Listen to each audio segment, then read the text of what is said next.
it's Caroline, career and leadership coach, and welcome to my new place on the Central Coast. Now, today what I wanted to do was talk to you about the job market, because everybody is saying Christmas is coming, nothing is happening, we see less and less jobs advertised. But here's the thing. In my group, my clients are getting more than ever multiple interviews.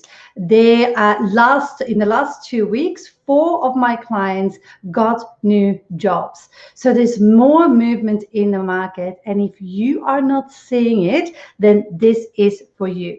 So there are a couple of things that you need to do to stand out, and actually, first of all, need to know before you actually can start looking around. People get it wrong. They start thinking about all the tactics. Okay, there must be something wrong with my resume. There must be something wrong with my LinkedIn profile. Instead of really taking the first step, and which is the foundational step, and that is thinking about themselves, unraveling everything that they have done, unpacking their entire career history in order before they move forward. So let me explain exactly the steps that you need to take. So the first thing that you need to do is, like I said, unpack and unravel what you've done. We call it going through an exercise called career mapping. Now, what career mapping does is it takes you from looking from one dimension at your career history to really creating a multiple dimension view. So, for example, a lot of my clients, they have over 15 years experience. They have done a lot through their career. They've worked overseas, taken a sabbatical, had kids, come back, multiple industries, multiple skills and experiences, like experimenting, doing another job in another industry. And it's everything together that it makes it so hard for them to really connect those dots, to really get an understanding of what makes them unique, what makes them different. And it's so hard to see it for yourself. It's like you don't know what you don't know. And talking about yourself is some of the most hardest things to do. Like I struggle talking about myself for my brand. And you are brand you. And talking about yourself is one of the things that's really doesn't come easy and natural. And even people that can wing it and just can do it, they struggle to be often authentic, because they're so used to setting up a performance and talking to people and saying what people want to hear, that they really lost that connection with themselves. And just on that note, I was talking to a potential client just not that long ago. And one of the things that we see with this pandemic is that it forced people to stop thinking, what do I really want in my life? How do I want to be living my life? How do I want my work to be? How am I going to feel fulfilled? And I've seen so many clients over the last couple of months that have worked with me in the program, that actually were forced to stop. And in the beginning, what seemed to be the most horrific thing that happened to them, they were made redundant, they had a mortgage, they had private school fees, they were in debt up to their eyeballs.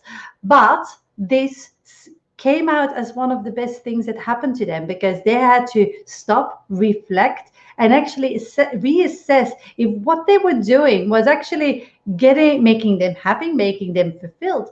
And almost everyone really comes out on the other end saying, actually, the choice that I've made now has improved my life. Whether that is maybe landing a better job because they were procrastinating moving, and they landed a job that really fulfills them now.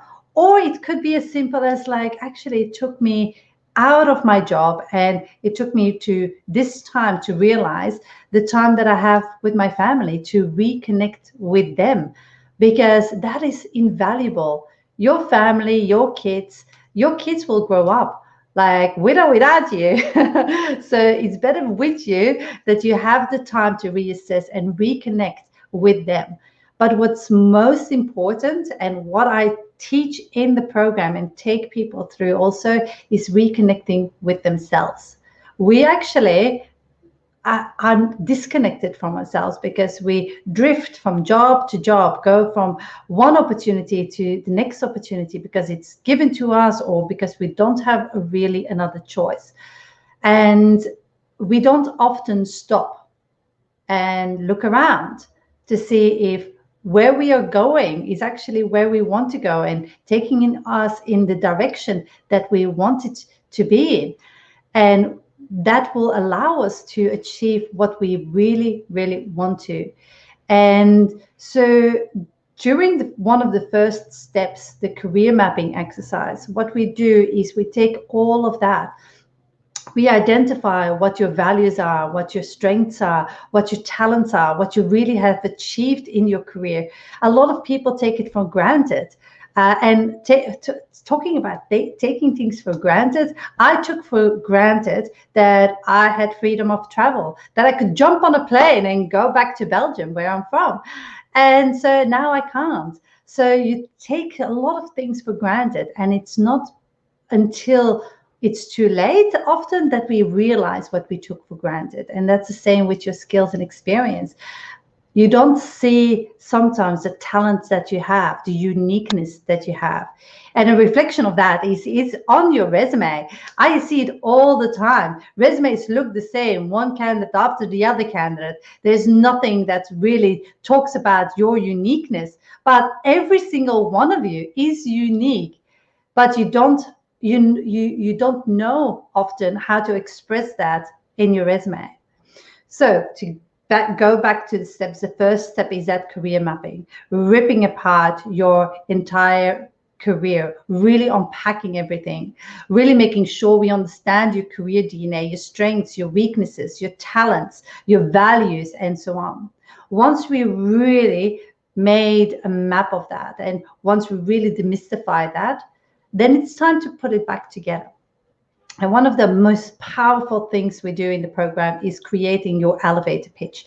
Now, your elevator pitch is the ability to articulate very clearly and very concisely what it is that your unique value proposition is to an organization. And here's the thing. We switch from it all being around you to what does that mean to the organization? How is that going to impact them? And it's that transition that is really difficult, because people can write a career summary or a pitch and they say like, I am this and I am that. It's not about you. Nobody cares about you at this stage. They care about them and their problem. So it's making that shift and really understanding how your skills and experience impact them, that organization, that project, the manager, and so on. So we create a pitch, very concise, very clear, so we can use that on your resume, on your LinkedIn profile. So the second step, so the first step is the career mapping. Second step is creating the pitch and making sure you can clearly communicate what you can offer. And here's also a little secret or a little bonus fact. If you create your pitch, like, your confidence levels go through the roof, because suddenly you can differentiate yourself from other candidates. And that is like empowering, and people suddenly see like, wow, this is me. This is what I truly can do for an organization. This is my added value. So after we created your pitch, then we look at your self-marketing material. Your self-marketing material is then your resume, your LinkedIn profile, and your cover letter. Now, there's something really important with these things that you need to keep in mind. Like, a lot of people jump and say, like I said in the beginning, jump at their resume and their LinkedIn profile, and they think like, okay, something needs to give, something needs to change, but they forget to do all the previous work, and it's not going to work. Or they outsource their resume and they say like, it's too hard basket for me to do, like, let somebody else do it, and they send it off, fill in a questionnaire and send it off. And that's not working neither. And the reason that is not working is because you can't have somebody else tell you what your narrative is going to be. You need to do it yourself. That's why we, in the program, we have a process of co-creation. And co-creation is basically you're the expert in what you do. I'm the expert in what I do. And it's when we actually come together, that's where the magic happens. That co-creation process. So once we have done your resume and really clearly have a resume that stands out. And sometimes, to be honest, I will tell you this, I don't want to pull the wool over your eyes. A resume is not really going to help you find a job, because that is not the best strategy. Recruiters might actually still pigeonhole you because your career history is your career history. So we can't change that. You have made the decisions in the past, but it doesn't mean that you can't find a job.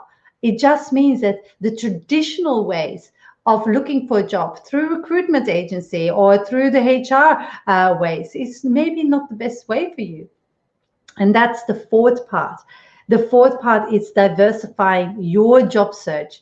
But let's go back to your LinkedIn profile, because there is something really important also. You need to have a LinkedIn profile that stands out and gets noticed and is optimized.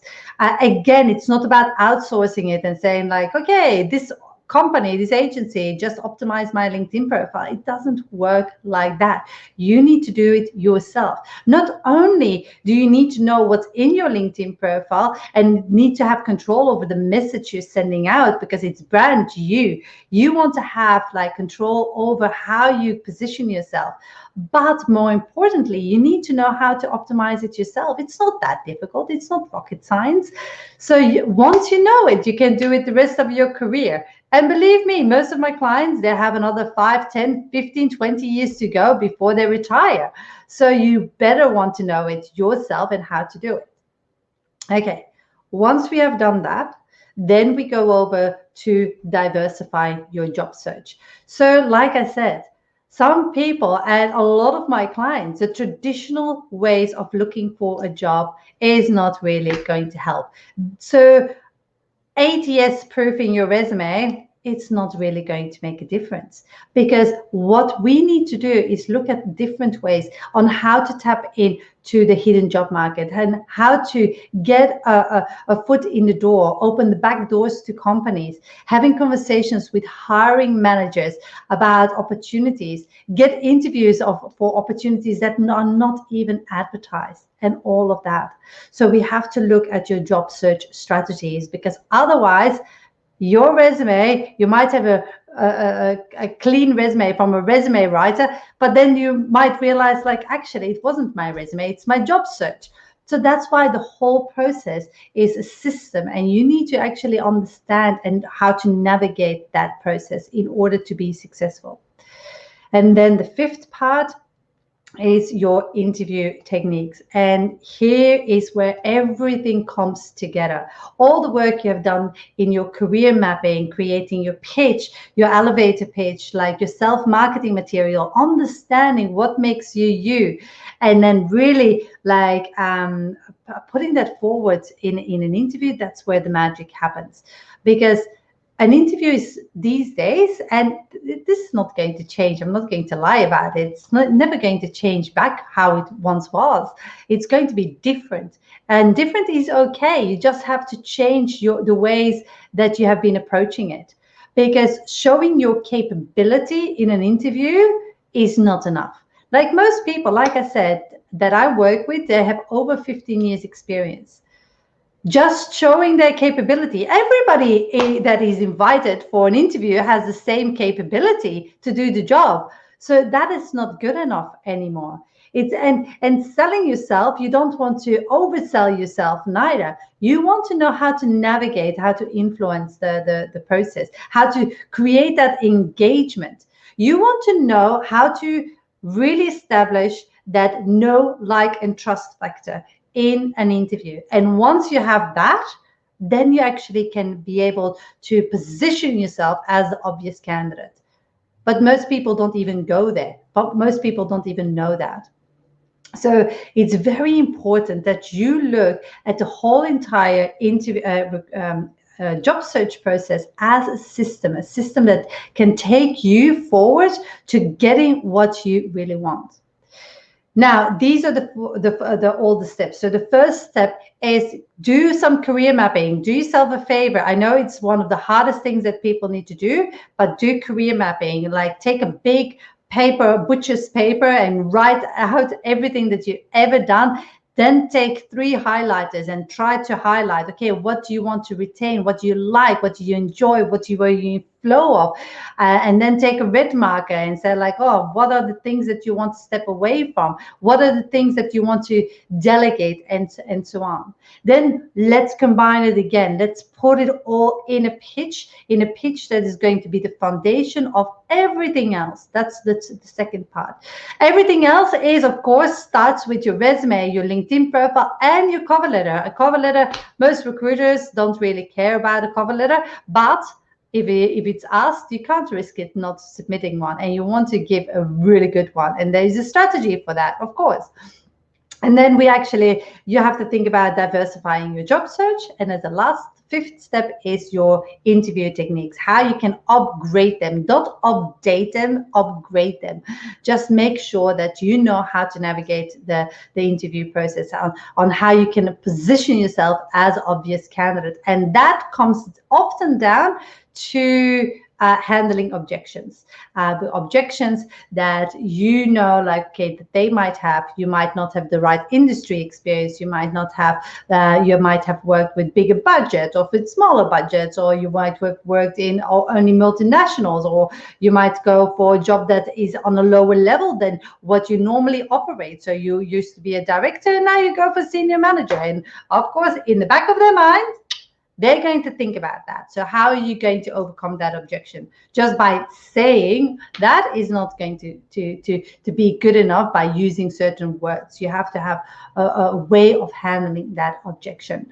And I hope that makes sense. And if you are one of the people that think like the market is dead, it's December, everybody's winding down, guess again, this is wrong. And the biggest mistake you can do is actually having that mindset. And because basically, even if you get a job in January, you have to be ready and get your ducks in a row to be able to land and be ready. If that opportunity comes out, you do not want to miss it. You do not want to miss it. I repeat, you do not want to miss it. You want to be ready. So this is what I would advise. Go through those 5 steps alone. If not, if you want help, join my program. My program is it's a community of like the most supportive people that you can imagine. We currently have 10 people. We had earlier 20 people, but the majority got jobs, and a couple of them joined this month. So if you want to be part of a supportive community where you can work with like-minded people, with coaches, including myself, where you can actually get real results. We work around mindset. We work around the right strategies. You have that combination, that unique blend of one-on-one coaching with me and with my team, and you have like that group coaching where you can take advantage of years of experience of other people that have been just like you on the other side of the table. And just to give you an example, we do every Monday, we do interview training, because interviewing is a skill that you can learn. And the only way you learn something is by practice, practice, practice. And you know that. It's not by you want to wait till you have an interview that you say like, oh, I do a lot of preparation. I was like, that's not going to work.